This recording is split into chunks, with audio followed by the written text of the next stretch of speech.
उनका सबसे माफी मांगो, लेकिन जब मैं देखिए भाई की हंसी लग रहा है। जी भाई बिल्कुल एक बात तो हो भाई की तो खराब लगे छे, हाँ जब तक देवे तब तक लगे। जी जी जरूर जरूर और पार्टी लोग की प्रस्तुत कराने से पता नहीं दूसरा राउंड में मौका भेटा नहीं बेटा। बड़ी भंगा के लहंगा लाले बेटा तारे भंगा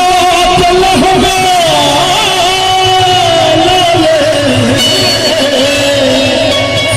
मधुबनी के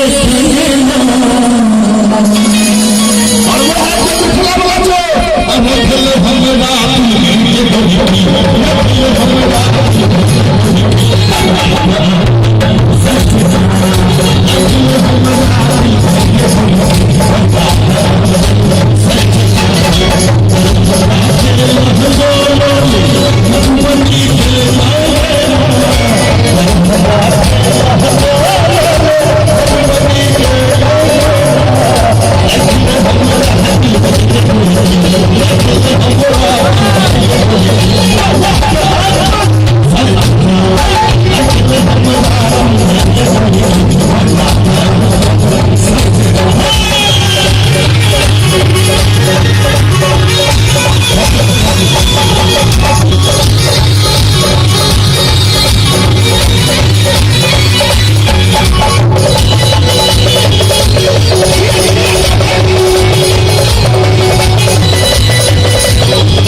एक शब्द के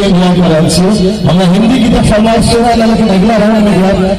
लेकिन चूंकि जयनगर महोत्सव मिथिला में भरा है तो अगर हम मैथिली गीत गेबे क्या हमारा पहचान मैथिली से मिथिला से है और अहाँ सब एंजॉय करके तो हमरा बहुत नीक लागल। हम बहुत ठाम कार्यक्रम करै छी, भारतीय मिथिला के प्रथम कलाकार हम छी जे इंडिया से बाहर से हो गेलहुँ कतर हम कार्यक्रम करऽ गेल छी। जतऽ जगह हम कहबै जयनगर में बड़ नीक लोग सब छलखिन, मैथिली गीत बड़ सुनै छलखिन, बड़ ताली बजेलखिन। ई जोश जो लोग के तो हसन पकड़ गए पपुरतई हमर मनोरथ कहिया हे पपुरतई हमर मनोरथ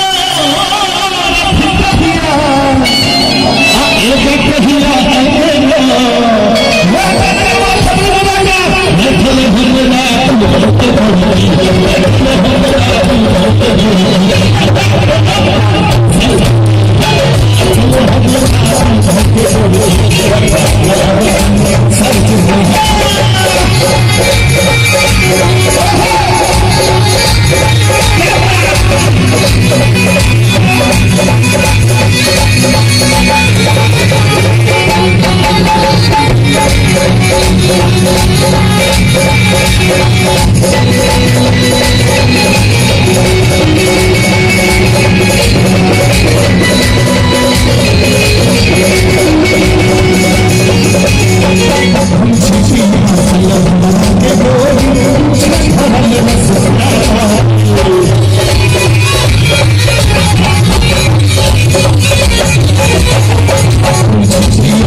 पिछले दिन बाद हमारे फिल्म मैथिली फिल्म रिलीज हो रहा है,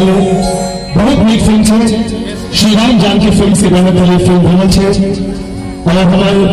उन्हें विकास हाथी से हम चाहता डायरेक्टर छे निर्देशक छे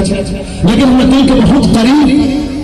निर्देशक मनोज शिवपति जी के निर्देशन के छे और जखन ये फिल्म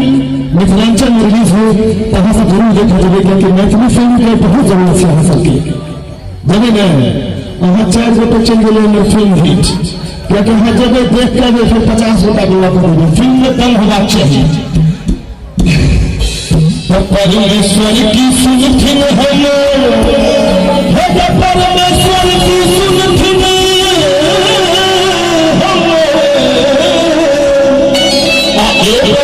हम